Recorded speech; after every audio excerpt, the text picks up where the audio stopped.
Up next, we have Nirnoy with a powerful recitation that reflects the emotions tied to this special, significant day. Please welcome on stage Nirnoy.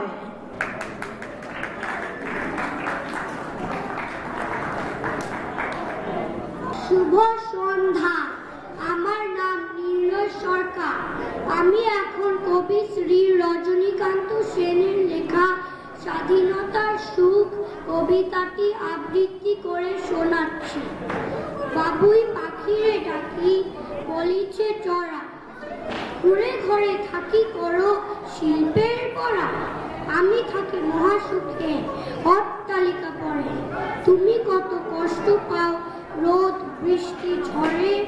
বাবুই হাসিয়া করে সন্দেহ কি তা, কষ্ট পায় তবু থাকি নিজেরও বাসা। পাকা হোক তবু ভাই পরেরও বাসা, নিজ হাতে গড়া মোর কাঁচা ঘর খাসা। ধন্যবাদ।